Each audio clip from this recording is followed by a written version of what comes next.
Jess just looked at me and she said, "It's cozy." I was like, it is cozy. It doesn't look, it's, this modern furniture, it's not always the best. But anyway, thank you for being here today. If I haven't greeted you yet, are you okay? It's too deep for me. Okay. Well, sorry. I'll get it together, everyone. Well, for those of you that haven't met us, my name is John, and this is my wife, Jess, and I'm the lead pastor here, and Jess is the ministry director here. Basically, if you haven't figured this out yet, I preach and sing, and Jess does everything else. Okay, she handles everything and makes everything happen. And we are starting something for the next few weeks. We did this two years ago. We didn't do it last year, but we did it 2 years ago called Summer Stories.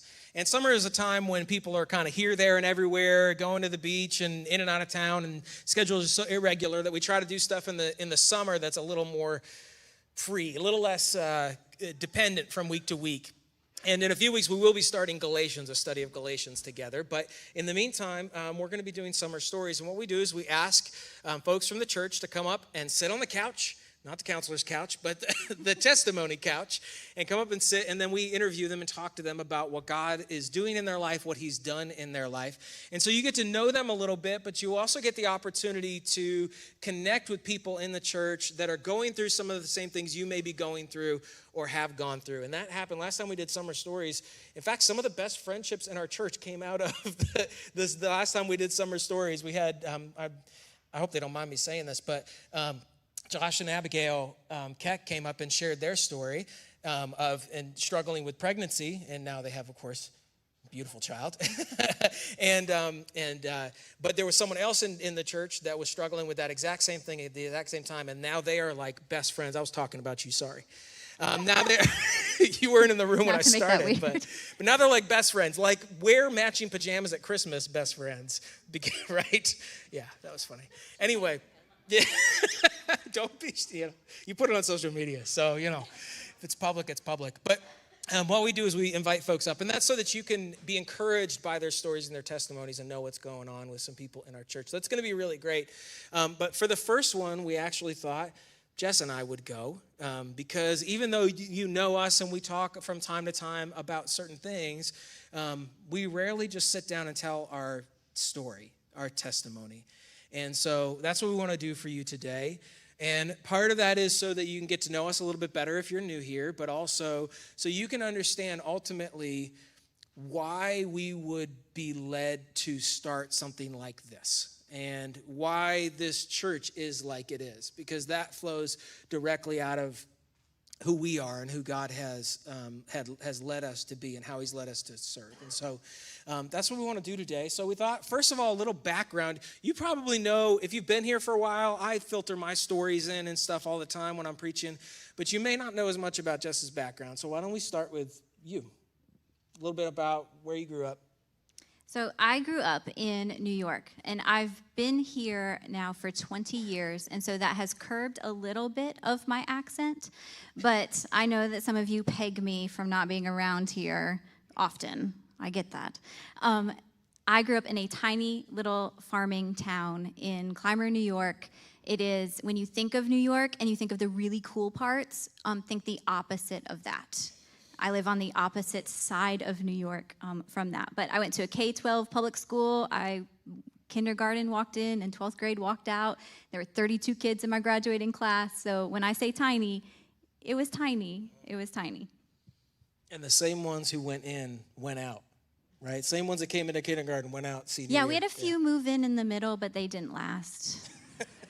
The small town life was not for them. They moved right back out, yeah. Yeah. So you grew up there, so your family was part of a church, and you accepted Christ at a young age. So you want to talk about sort of that, your church and accepting Christ and all that? You said this part would feel like an interview, and it does. I'm like, gosh. Well, you're the queen of interviewing people. Is what you do. So I'm giving back. I told John when we were talking about this week, I said it's weird. For a long time, I struggled with this part of talking to anyone about my faith because I cannot, for the life of me, remember a time that I did not know Jesus. It doesn't mean that I knew him, and it also doesn't mean that I was like always like awesomely walking with him, but there is never a time when I remember like before Jesus and after Jesus. And I used to struggle with that especially in my 20s, because I felt like everyone had this really big testimony. I was down here, and then I looked up and saw Jesus, and then I got saved, and I radically changed my life. And I've just been like trying to be good my whole life and follow the rules and things like that. And so I don't remember, except I do remember getting baptized. I chose to be baptized, and I was baptized in a lake, which those of you who know me will also find that comical because lakes are dirty, and I don't like to be dirty. But I remember being baptized in a lake when I was 10 years old, my whole family going and my whole church going and making that choice. And I also remember like every church camp or every like emotional plea from like a church sermon, like, get saved right now. I was like, I better do that one more time. Like, I got to make sure that sticks. Like, maybe I didn't do it right the first time, and so I would do it over and over. And it just kind of speaks to, like, my knowledge level of Jesus at that point. Every time I was like, I'm just going to do it one more time. I'm just going to make sure Jesus and I are good, and I'm going to pray and tell him I believe in him just one more time. So I feel like I was very much the same as a teenager, because I remember when I asked Jesus into my heart, but then I was just always like, was that enough? Did it count?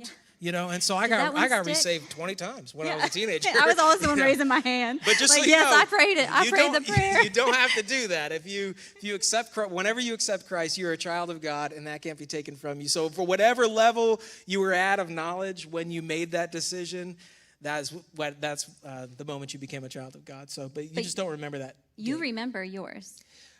I remember, I don't know if I remember mine or if it's just that my parents constantly remind me of mine.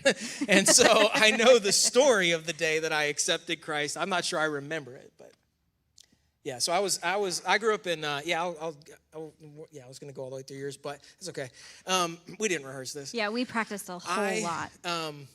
We tell these stories all the time, so we have a lot of practice. So I grew up also in New York. Canandaigua, New York is the town where I was born, near Rochester. And my father's a pastor, and he was a pastor of the same church for 36 years. He graduated from seminary, moved in Portland, Oregon. He moved across the country and started pastoring the town, Canandaigua Baptist Church, where I grew up. And I just had so much support and love around me growing up. I was always in church. My parents are unbelievable followers of Jesus. They are just like pillars of faith. And so I had that all around me. I had tons of people in the church around me. And so I feel like I vaguely remember this, but I accepted Christ when I was 5 years old, is when I asked him into my heart. I do know what happened that day.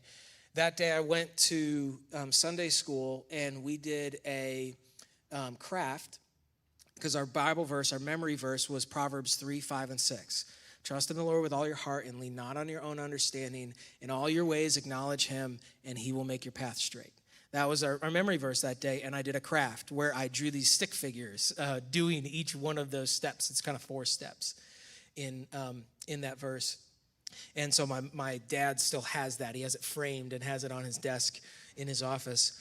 And so that was the day that I asked Christ into my heart. And then I think I was baptized when I was 7 years old. They felt like I was old enough to understand what baptism was at that point. And I was baptized standing on a cinder block in the baptistry at my parents' church. And so, but I just had so much support around me. And so it was a great place to grow up. It was a great church family to be a part of. And I was a part of that church family until I left home. Yeah, my church growing up was similar. My dad was certainly not the pastor. But it was a very small, loving church. And they carried, everybody who went through that church, who went through something, was carried by the other people in that church. And that was modeled for me both in my parents supporting other people, and then when I was 16, my father gave into his addiction and left our family very abruptly. And at that time, I got to experience what it was like to have a church family literally carry you through my mom's darkest moments, our darkest moments as teenagers. I have 2 other sisters who are both younger than me, and like the church was just, I seriously do not remember one bit of preaching at that church, not one. And I went there every Sunday, every week of my life until I went to college. I do have one particular story where a guest pastor came, and he was very, my women's group is going to laugh at me because I don't know these terms, because I didn't grow up in a church that used these terms, but he was very like turn or burn, kind of like he was yelling a lot. Yeah, fire and brimstone. Yeah, he was like yelling a lot, and apparently I said, he just needs to calm down. And I apparently said it loud enough that it abruptly interrupted the service, which that doesn't surprise you. I interrupt the service here. I literally don't keep my mouth shut. So, but what my church, and I hate to word it this way, maybe what they lacked in like the teaching parts of faith. I knew Jesus loved me. I knew he died on the cross. I knew that. And I also knew that there was this group and community of people that were living life together. And that is what stood out to me. And they still do. And I mean, spoiler alert, when we were planning the church, that church, which is tiny, I mean, maybe 35 families, maybe, they gave a whole bunch. They were donating nursery furniture and all sorts of things to believe in me, to believe in us, and to believe in what God asked us to do. So that was my entire church experience. Yeah, mine was very similar. We were a Baptist church, but it was very family oriented, very very casual. I mean, yes, the guys all wore suits and stuff, but it was casual in feel, maybe not in clothing style, but you know, we had chairs in the room and that kind of thing. We did a lot of fellowship things together. Everybody was so close. It really was like a family, and that was for me my extended family, because I grew up. My parents lived in Canandaigua, and then I had an aunt and an uncle in Syracuse, which was about an hour and a half down the road. And then my grandma and grandfather were in like Quakertown area in Pennsylvania. But that's it. That's my whole family. My dad was the only child. My mom had one sister, and so we didn't have extended family for the most part near us. And our church was our extended family. Those were my friends. Even in school, I didn't have a lot of friends at school. School is just something I had to go and do and try to be good at. But my friends were my church people, and that's where my community was. A little bit different than your church. The teaching side of things was very much a focus in our church. My dad he's brilliant and unbelievable at teaching truth with grace, and that's one of the biggest things that I've learned from him.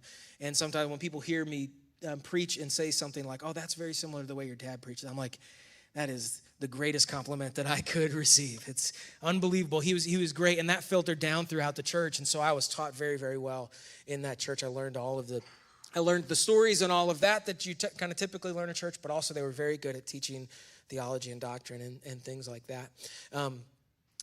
All that being said, I had this tremendous community around me when I left and I went to college.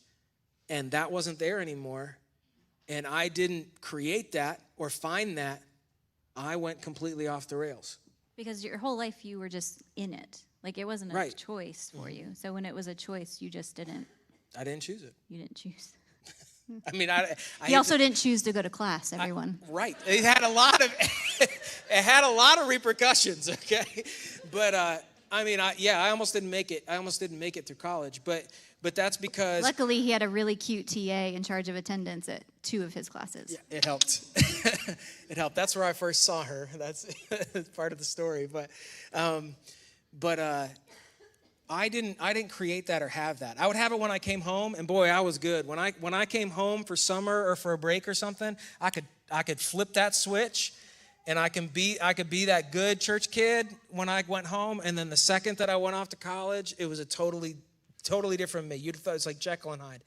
And so for the majority of my 4 years of college, I had no interest whatsoever in being faithful to God, going to church. I just didn't have that around me. And I went to a Christian school, so there were Christian people all around me, but that was just kind of the de facto thing. We assumed everyone was Christian, but I didn't have that community, and I didn't have anybody keeping me accountable.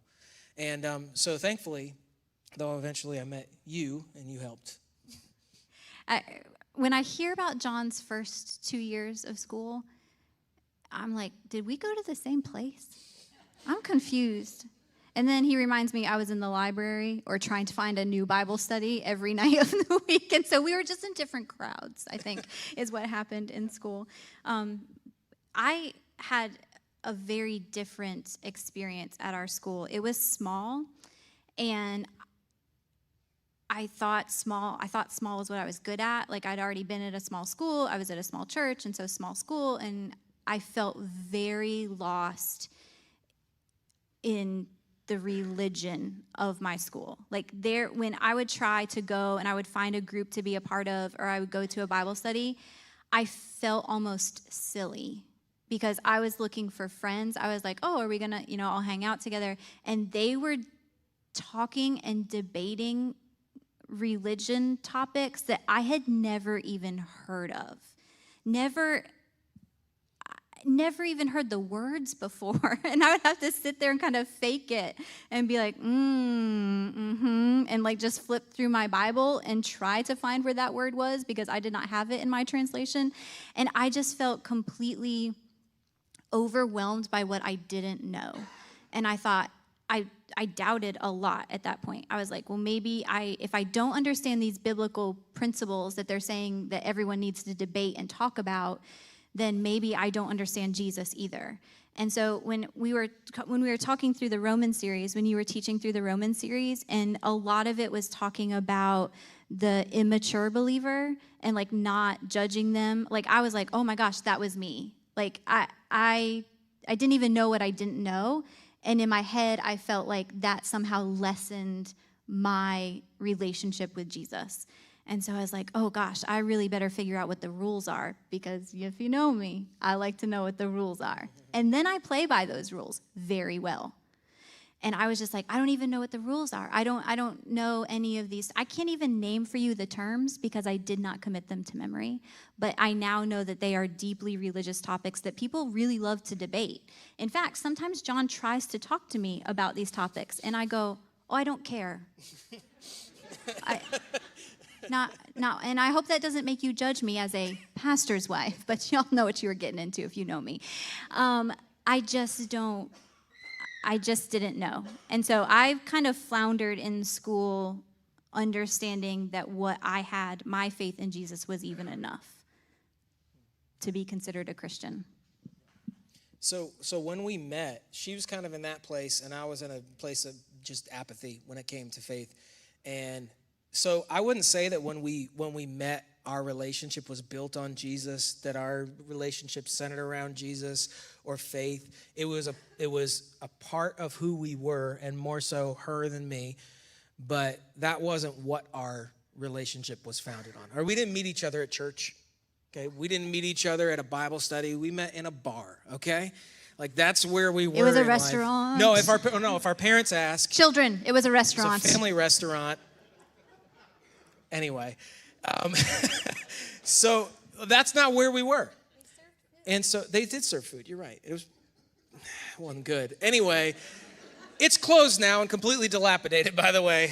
We drive by it sometimes when we're in Pennsylvania. But that's not where we were. But we met each other. We knew that we loved each other right away. This is uncommon, I think. But we met that night, and 2 days later, we knew that we were going to get married. That was a done deal. We knew it. And so we waited a little while to tell our family so that they didn't 4 weeks lose their minds. And we were engaged several months later and married within a year. Yeah, so we yes, we were married within a year. And that was the same year we graduated from school. So we graduated from college together, one of us with a degree, one of us owing credits. I'll let you guess which ones. And I almost did it. Almost. We were so got there. close. Yeah. We tried really hard. May 17th. We graduated from college on May 17th. We got married on May 24th, and we moved to North Carolina June 1st. And I think about what I put my mother through in that time period, and I'm like, sorry about that. And I think, if Josie Ruth ever does that to me, I will die. But it was just, we knew we wanted, and everyone says, well, how'd you decide on North Carolina? Literally because I walked in and I saw Rowan County as a star on a North Carolina map at a job fair, interviewed as a practice, and asked how much annual snow they got. When they said almost none, I was like, how about North Carolina? And he said, okay. We wanted to be away from snow. How did you end up in North Carolina? The answer is we were running away from snow. Yeah, that's exactly. I said we were engaged, and there was a real bad snow one night, and I had to shovel my car off before I drove 2 hours back to my hometown to work. And I came inside and I said, we're going south. I don't care where, somewhere where this doesn't happen. And then we came down for her interview, and you were having an ice storm and Saturday school. Right. And anyway, it's amazing. but that is how we landed here. But we didn't know anybody when we got married and we moved here. We didn't know a soul in this area except for the person who hired her, and he helped get me a job. I worked at the United Way here for 3 years doing fundraising, and that was just to network and figure out what was next. Yeah. So when we moved. Yep. We moved June 1st, and I, at that time, was a teacher. And so I did not and was not going to start work for another 8 weeks. And John had a full-time job, like now we're adulting, like go to work at 8 in a suit and come back at 5. But he suit and tie every day. Can you imagine? Can you imagine? Suit and tie every day. But I think he had one suit. I did. I think. And 5 ties. 5 ties. And we lived behind the mall, so we were doing well. But John went to work every day, and then he had to take a class at night. Because I still owed credits if I wanted my diploma. And so he would go to work until 5, and then he would drive to RCCC to take world religions, and he was there until 8 every night. And so I was here in North Carolina, married for a week, at that point married for 2 weeks, and alone all day and all night, and miserable. I mean, I was so heartbreakingly lonely. It's not how I was raised. It's not. And I called my mom, and she was like, why are you calling me? And I was like, she's like, you're not coming home. And I was like, right. And she's like, you need to talk to John about it. And I was like,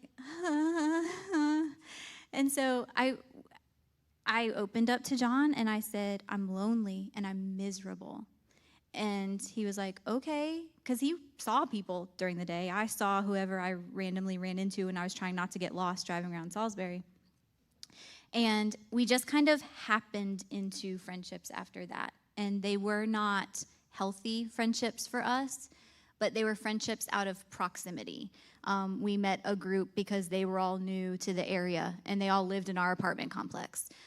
They were not great influences on them. We also weren't great influences on them. I'm not going to blame anything on them, but it was just out of proximity, not really out of anything else. And so we floated around and just felt completely unrooted. Is that a word? Not rooted. And our plan at that point was to move home. We were going to give this 2 years to be alone and figure out and be adults on our own. And then in 2 to 3 years, we were going to move back to New York. And that was our plan from that point on, because we just couldn't get our feet under us and feel like we really were at home here in North Carolina. And it's because the relationships that we had developed with people around us were just incredibly shallow. And neither of us, we've been raised in environments with deep-rooted, time-tested relationships. And now we had these relationships with people where it only went as far as whatever we were going to be doing on the weekend or whatever. And And then beyond that, there was just nothing. And so we felt like the only family we had was each other. So it's a good thing we stuck together. It's a miracle in some ways we made it through the first 2 months. And I'm so thankful to Jess's mom for holding her to that and not saying, come home, baby, as some can do. My mother would never say that. Not like that, for baby, sure. come home, baby. No, that's not your mom. Although I know some of you met my sister last week, and let's just get this out in the open. Yes, my entire family calls me Jessie. I know some of you heard it. Yeah. No, I do not prefer it. And no matter what I try, they will not relent. Yeah. So we knew that if we were going to stay, and at that point, our plan was not to stay, but if we were going to stay, then something had to give, something had to change. And so Jess kept pushing. She's like, we've got to find a church. We've got to find a church. We've got to find a church. And I did not want to do that because I liked Sunday mornings. I liked waking up late. I liked just hanging out, eating breakfast, watching football, whatever. And I liked that. But she kept pushing. And frankly, begrudgingly, I finally said, okay, fine. Let's start looking for a church. And my dad was super in that. So he from New York desperately wanted us to be part of a church family. And so he was sending recommendations. And so we went to a ton of churches in this area, a ton of them. And we would go one time and we would walk out. Jess's first question would always be, what did you think? And we had some weird experiences, and I won't talk about them. But we also had some experiences where we didn't even go in. Where we turned around in the parking drove lot, there. Honestly. And then we're like, no, thank you. Right. So, but we tried all this, and we would get into the car, and Jess would always say, what did you think? What did you think? She'd want to get my opinion on it. Because she knew, she knew that she just needed to find somewhere that I would go. Yeah, and that's exactly it.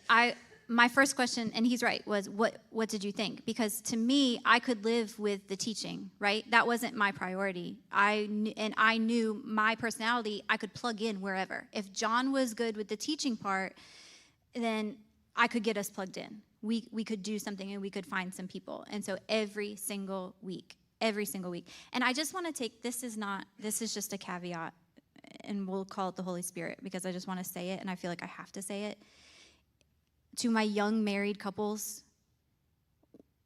if you're watching online, if you're going to watch later, we do a lot of weddings, a lot of premarital counseling, and everyone says, yeah, we're going to keep going. And there is nothing harder than staying connected to a church when you are young and married. And I don't know why that is, but one of you has to be the person that says, we are making this a commitment. And there are so many young couples in our church now. Like, I'm so excited that they're making that commitment. But even to my older couples, one of you has to be the person. One of you has to be the person to say, our family is going to go. Whether you're checking out churches, which is so difficult, or whether you're deciding to plug into a church, one of you has to be the person. It just happened at that time in our lives, I was that person. Yeah. At a different time in our lives, it might have been you. Maybe. But so we went to all these different places. She would ask me, she would say, what do you think? Because she was just looking for me to say yes to something. And I would say almost the same thing every single time. I would say, it's not like Dad's church. And that was the standard. So I would go to no church because it wasn't like Dad's church. And I didn't realize this then, but I've realized it now. It was not fair of me to compare one day with a church to 18 years in another church. Like, that's not fair. You can't have the same thing that you took 2 decades to build in one place. You can't get that one day at somewhere else. It takes time to build those kinds of relationships.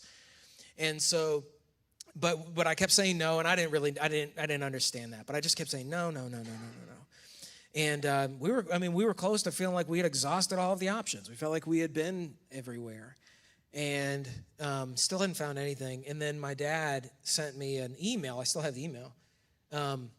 He sent me an email, and he said, hey, I heard about this new church that just opened up near you, and you guys should go check it out. I was like, okay, we'll give it a try. And so we went out to that church for the service. And something about that place was different than everywhere else we had been. And I just instantly, when I walked in, felt at peace. I felt like I belonged somewhere. I felt like people wanted us there. I felt like people seemed to care about each other. And immediately, and this has become a little bit, I think, of a cliche in churches. Like now every church that launches, every church that plants gets a banner made that says welcome home, or something like that. But it's not just something you put on a banner. It's something that you actually experience. And I walked into the church and we walked out and I just felt like that could be home. I think I said something along those lines when we got in the car. She said, what did you think? And I said, that could be home. And there was still a lot that needed to happen there, but I felt like that was a place where we were going to be able to build relationships. And so we did. We dove right in. We started serving, and eventually We took a class. We took Financial Peace University. We joined a group right away, and we were serving. You were serving in the band. Yep. And I was serving anywhere else that I could. I brought an acoustic guitar, and then one day I was like, can I bring an electric guitar? And the worship leader was like, yeah, I guess you could, as long as it's clean. Like, don't put any, as long as it's just a clean electric guitar. I was like, yeah, okay, cool, I can do that. And then I did that for like a month, and I was like, what about just like a little bit of distortion? What if I just put a little bit on there? Okay, but just a little bit, And then, we got more and more, and man, we found being 9.5 hours away from our closest blood relative, we found a family there. And it for so much of our time there, and some of you were a part of that with us, so felt it was so incredible, the relationships that we built. The way that we took care of each other, the things that we walked through together, the ways that we learned and changed and grew, and it was unbelievable to be a part of that. And eventually the pastor asked me to come on staff. I was like, I don't know, is that something we should do? And I ended up saying yes to coordinate small groups. That's all I was going to do, just coordinate small groups. That sounded easy to me. Thought I could do that. And so that's what it's why I do it now. By the way, in this, there are a lot of long stories short. But anyway, but we found community there. But that church changed rapidly. Yeah, and you said earlier this would kind of walk through why this church is the way that it is, why CFC is what it is. And every church kind of has a personality, kind of has a vibe. I'm sorry, kids, that I use that word. But it has a personality, a church personality to it. And there are so many things that you can focus on as a church, and none of them are really wrong. All of them are just what the people want to focus on. And that church was focused on evangelism, and it was focused on growth. Like it was just go, go, go, go, like go. Get as many people in the door as we possibly can and share the gospel with them. And share the gospel with them, which is great. That's a great desire for a church to have, to introduce people to Jesus and to the gospel. Absolutely. But the pace of it, we wanted to be a part, and we wanted to do everything that we can, or that we could. And so we matched our lifestyle to that pace. And what that meant was a lot of moving around. Let's go get this thing started. Let's go get this thing started. Let's go get this thing started. And so we would find a group of friends, and then we'd be like, okay, now we're going to go here and find a group of friends. And now we're going to go here and find a group of friends. And while that ended up with, 900 people knowing who we were and us knowing who they were, it didn't end up with us being able to invest deeply in people's lives because we were going to go do this next thing. And because John was on staff, we were matching the pace of our lives with the pace of that church. And it wasn't a sustainable pace for us. And it also turned out to not be a sustainable pace for the church. They went through a significant transformation structurally, and that ended up with John and I no longer having a place. And some of you have left. Some of you have left a church family before, or some of you have been without a church. All of a sudden something happens and you no longer have your church. And so you know exactly what that feels like when the next week you're going to have to go somewhere new or not go at all, when you've been a huge part of something and something really fun and successful. And so we ended up not having a home, not having a church home, and not having a church family. Yeah, and that's a very long story, very short, but which is why I told it. yeah. But we had been chasing that community and that fellowship all along, and it just kept. And a lot of times it was because of our own choices, kept slipping out of our hands. And we had deep relationships, but what we were lacking was the longevity and commitment in those relationships. And some of our relationships with you came in that time. But we got to the point where that ministry, reorganized, and we ended up without a place. And you put that so well.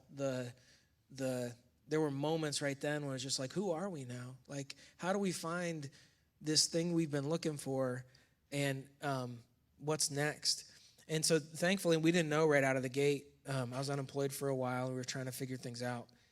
And thankfully, a church from Mooresville, the Cove Church from Mooresville, they had helped us through the transition. They'd helped. And so they actually created a position for me in the church that didn't exist before, so that I would have a place to contribute, but also to heal. And we would have a place to land. And I'm incredibly thankful to the Cove for doing that for us. And we needed it. We needed it because we were broken. What the Cove did for us was let us be completely anonymous. And that was a new strategy for us, because that was not our MO. Remember, our MO is to build and to be in family. And so the Cove, I remember just walking in and out, and I was like, well, this is new. And I would just pack up my kids and we would go. And then we would show up when we wanted to. And then one day someone said, have you ever served in children's ministry? And I was like, oh, no. I'm not going to be anonymous anymore. But that's really what the Cove did for us. It allowed us to be completely anonymous. And some of you are in that spot. Like, some of you would rather we let you stay anonymous here because you're trying to heal, or you're trying to learn, or you're trying to figure that out. And so we've been there too. We've been the people showing up at church and walking out the door because we weren't ready.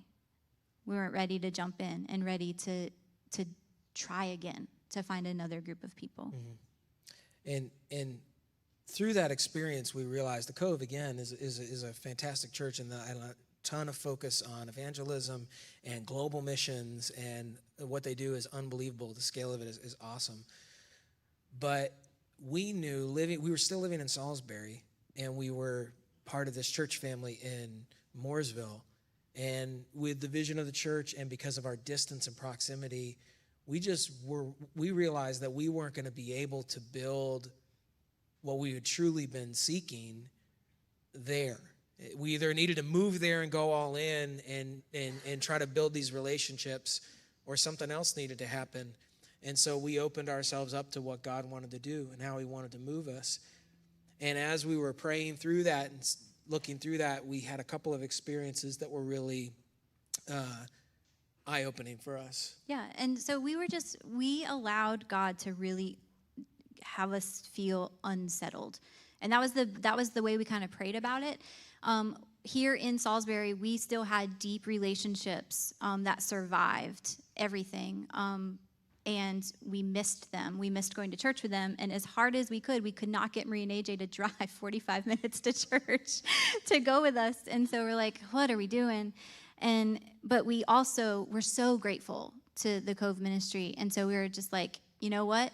Let's wait it out. If the answer isn't clear from God yet, let's just be unsettled and let the Holy Spirit pick what's next. And so we just sat in that, and we were really, really intentional, maybe a hyper fixation on things like, was that a sign? Was that a sign? Was that a sign? But we had an experience. John was asked to preach at the Point church in Charlotte. It's not exactly Charlotte, but it's somewhere. It's in Belmont. Belmont. Yeah, Ray Hardy is one of the overseers for our church. He's the pastor of the Point. And that experience, it was a moderately sized contemporary church where no one knew us except John was guest preaching for a summer weekend. And we walked in, and watching that church family love their church and love each other, it wasn't just that they loved worship, which they very clearly did.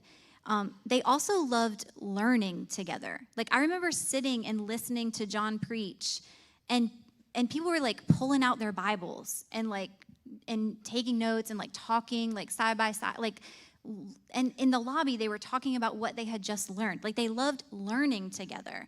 And then they had this big coffee tent, and this seems so silly, but this stood out to me so clearly. And there were two guys making coffee, and it just reminds me of Stephen and Michael Brown when they used to make the coffee at the middle school for us.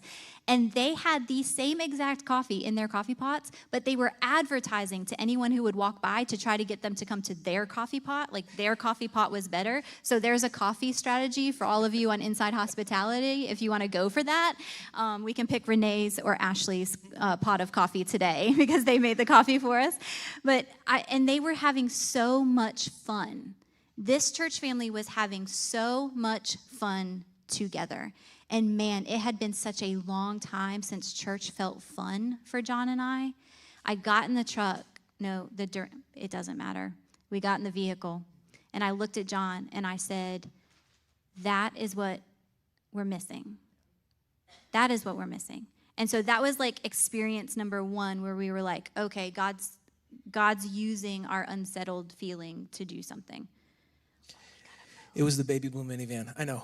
Anyway, I do remember. It's always the baby blue minivan. Yeah, which I drove for a while. But then my dad actually retired from the church that he was in for 36 years, and I went home for his retirement party. And it was at the camp that we grew up going to in the dining hall. And people just got up and they were sharing about my dad's ministry and all this. It was very moving.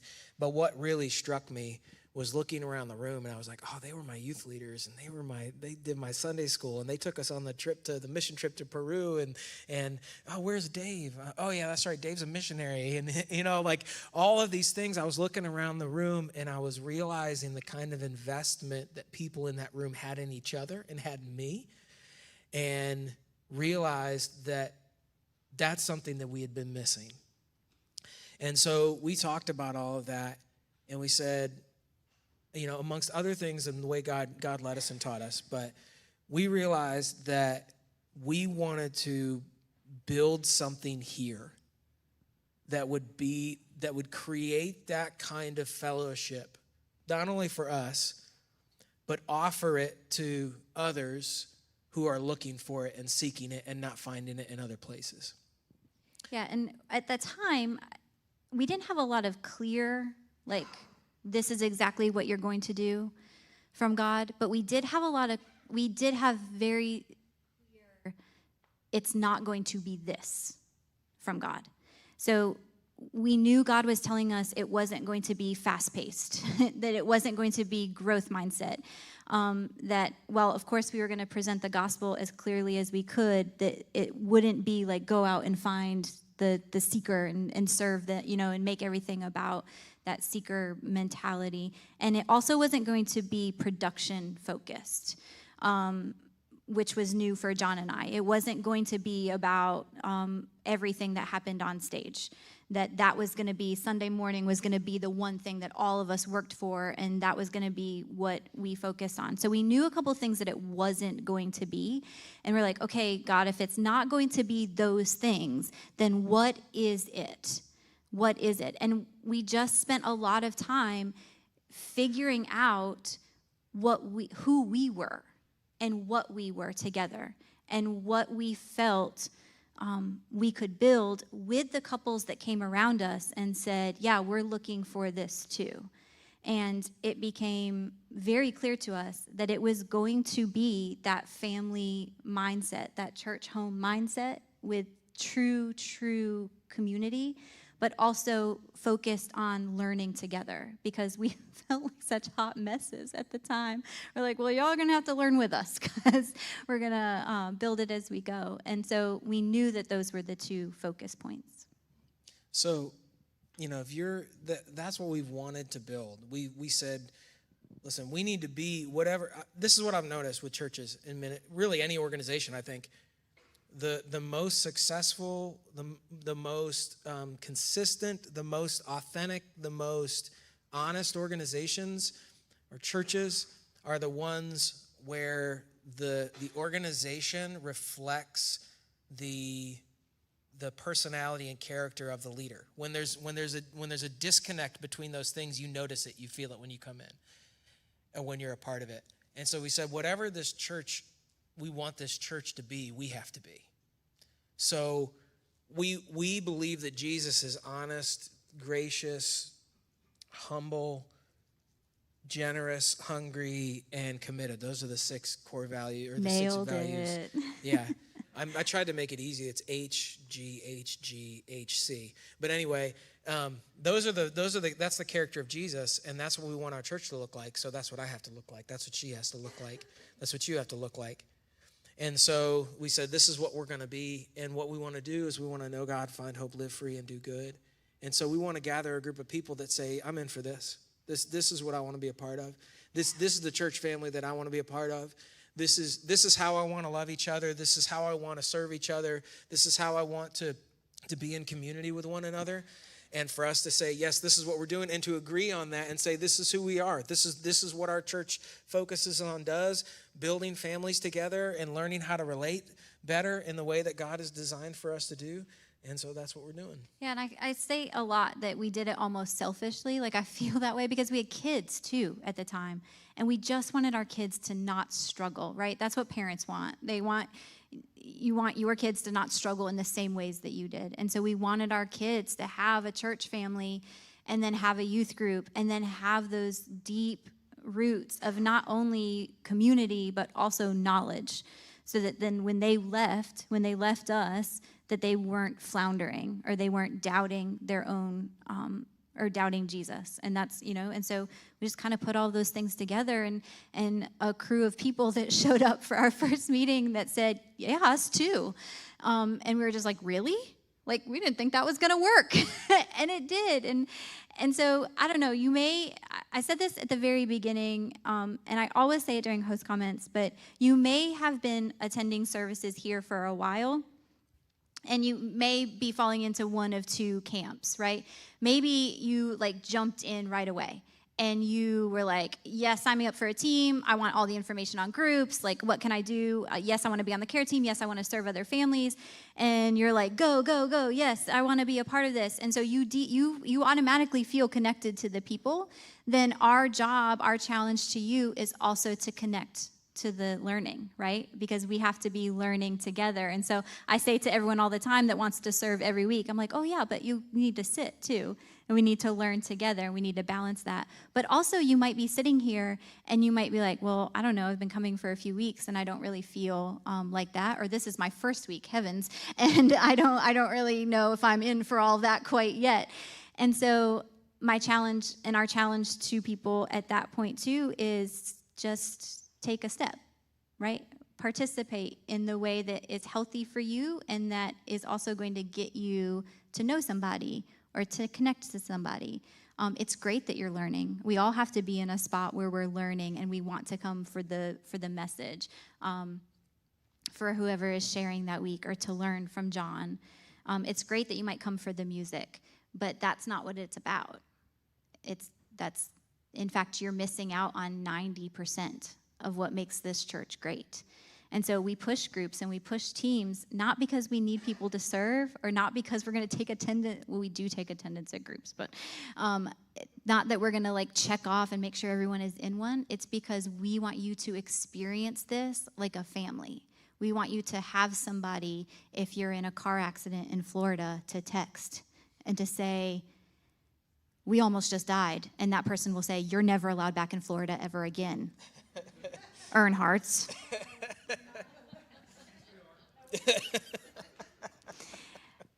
We call them 2 a.m. friends for a reason, right? We want you all to have a support system, and we know that we can't be it for everybody. We're, in fact, I don't know if you know this, right? But John's a little bit of an introvert. And we know that it irks some people that we do things the way that we do them. But he's also got a limited social capacity. And I say that with love. You would say that too, right? Yeah, somebody described it once as Lego connectors, like Legos. And they're like, some people are like 16. They've got 16 connectors, or some at 32. And I'm like, I'm a 2-brick. I'm a little, like, I've only got the capacity for a little bit. But we don't want a church where everyone is just connected to John. No. We don't want that. We want you connected to each other. We love you, and we want you to love us, but in the same way, we want you to love and to serve each other, because it can't ever be about one person or one thing, or that one person and one thing will fail you. And what we want is a church community willing to help and willing to put the work in to not fail each other. And that takes initiative. You got to go get it. It won't come to you. It doesn't just come to you. You have to be willing to go get it and to find it. And we want that. We want that for ourselves in the same way we want it for you. One of the reasons we knew that the church wouldn't grow fast because we weren't going to have like hundreds and hundreds and hundreds of people out of the gate. How could we build those kinds of relationships that quickly? That would be hard. So I think God has honored that and brought people as he's brought people. He's brought you as he brought you, and others as he's brought others, so that we can continue to create these kinds of relationships over time.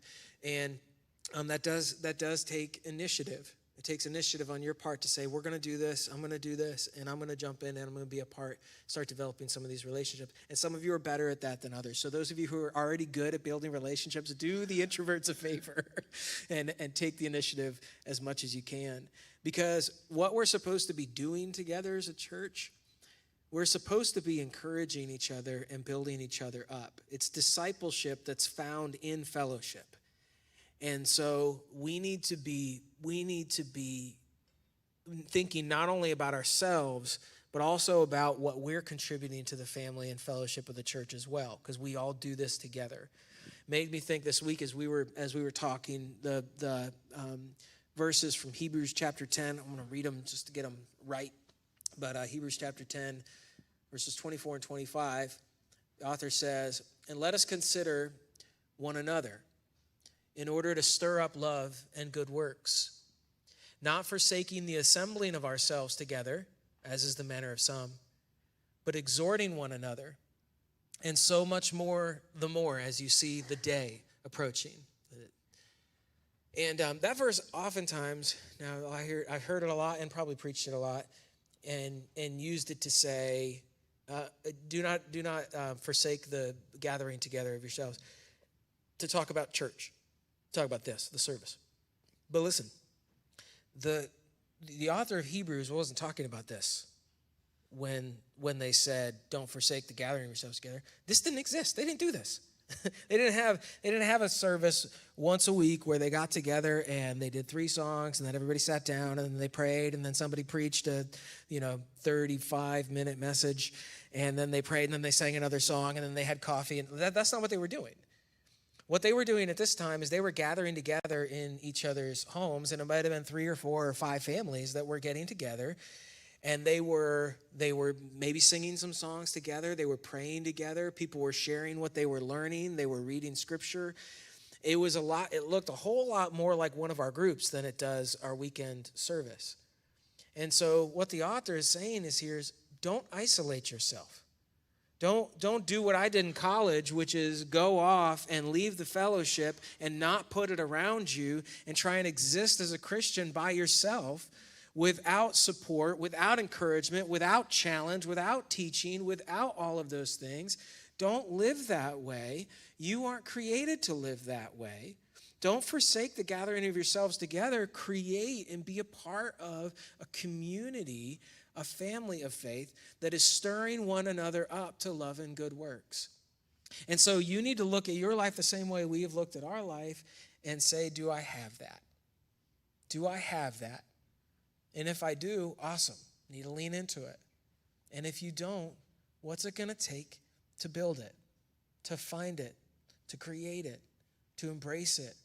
What do you have to do in order to have that kind of community around you? Because it has been the key, or one of the keys, to my spiritual growth and to yours as well.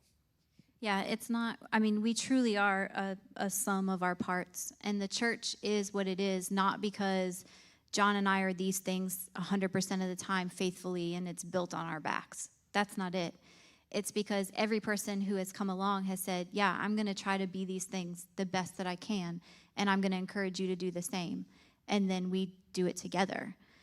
And so wherever you are on that step, I know people avoid me when they don't want to get involved because they know I'm going to ask. But I'm not asking for me, guys. I promise. I'm asking so you have a chance. But also, I want to, and this is a dangerous thing, I think people would shy away from saying this on stage. If you've heard this now, you know this is the heart of our church, and it's not your heart, and you're still struggling to plug in, maybe this isn't the church for you. And I say that with love and knowing that there are so many great churches that are focused on different things that we don't want you to like cram yourself into this mold to be a part. We want you to be where God wants you to be and serving in your full capacity and living in your full capacity. Do we hope it's with us? Of course. We like you. We want you to be here. And if it is, if you've been coming for a while and you're just like, I don't know, I'm not feeling that way, maybe it's one of these things. Maybe it's one of those core values that you need to say, well, I'm really not doing that, or I don't want to do that, or I'm scared to do that. You need to really check yourself and figure out where you are, because people try to find community. They'll find it in a sports team or, wherever it is. And what we want to do as a church family, is offer that community with that love, with that support on the foundation of Jesus. Because every other foundation will fail. And so that's what we want to do. And that has been our heart from the very beginning. And we're so intensely grateful for everybody who met day one, before day one, on day 400 today. We're just, every week, we're just kind of like, I can't believe we get to do this. But we wouldn't be doing you any favors if we didn't also challenge you to be a living and active part of this church family. And so we're actually going to change things up a bit, and we're not going to sing. We're going to pray, and then we're done. And so I'm not going to come up here awkwardly and find a way to exit out of the service. We're going to pray together, and then if I want to make this very clear, if you have a prayer or a need or a concern, that connection card is your best way, or stop by and see Judy at the resource table, or grab somebody. Don't leave here with it on your shoulders. Share it with somebody so the church can pray for you and with you through that. And also, if you have anything else, just connect with us in all the different ways that you can connect with us. We won't know, the church won't know unless you tell us, right? Because we can't read minds yet. So if you, unless you're my child, I can read your minds. If you have a need, the church wants to know so that we can help you and pray with you through that. So pray for us, Pastor. Father, thank you so much for your goodness. Thank you for making a way for us to be your children. Christ, we thank you for your sacrifice on the cross, paying for our sin, which we've accepted by faith. We thank you for the confidence we have in seeing your resurrection and knowing that you're alive and well and you're returning. And while we wait for that return together, we thank you that you have drawn us together in the bonds of love and given us the opportunity to not only relate to each other and have friends, that's great, but to have relationships with each other that are built on what is true and what is solid. That you've given us your word, that you've given us the Spirit to lead us, guide us, teach us. and that you're transforming us into the image of Jesus. And you're doing that not just individually, you're doing that together. You're using us to teach each other and to challenge each other and to encourage each other and support and love. And we understand that that's how you've made us to live. And so we do, as Jess said, God, we often go and try and find that community in other places. I've done that. She's done that. Everybody in the room has done that. To look for hope in other places, belonging in other places. But we understand, we've learned and been through enough now to know that the only one that truly satisfies is our relationship with you and the relationships that you've created between us. And so anything else that might get in the way of that, help us to prioritize those things correctly. Help us to think about those things correctly. Anything that would come in between us and the fellowship that we have. Help us to work through those things in love and grace. Father, I thank you so much that you've given, I just say this for myself, and maybe we would all reiterate this from our own perspective, God. Thank you so much for the people that you've given to us here. They're amazing. How you have gathered together this group of people is mind-boggling to me. And I'm just so thankful for each and every person who's a part of this and why they're a part of it and what they bring to the family. And so I thank you for that right now. I pray that everyone around us is thanking you for the same thing. You are so good and you are so kind. And you are taking us and you're continuing to teach us. And everybody that you bring to be a part of our church family, we want them to experience the same kind of community that we're experiencing. So help us to know how to do that and how to reach out and how to draw people in. And we just thank you so much for your kindness and your goodness. We thank you for the kids that are trampling backstage right now. And I think about them. I think about myself at their age and the people that invested in me, God, and how they taught me and encouraged me. I wouldn't be where I am with you today if it wasn't for them then. And so I thank you for the people that are serving our kids right now and thinking about how they're going to grow and they're going to mature. And I pray that one day they grow up and they talk about the family, the church family that they grew up with the same kind of fondness and love that many of us do. So we thank you. We thank you for that. We just ask that you continue to bless our church only so that you can receive honor and glory, that people would look at our church and they would see you. We thank you that you've been doing that so far and pray that you will continue to do it. And it is such an honor for us to be your children and to be a part of this family. It's in your name we pray. Amen.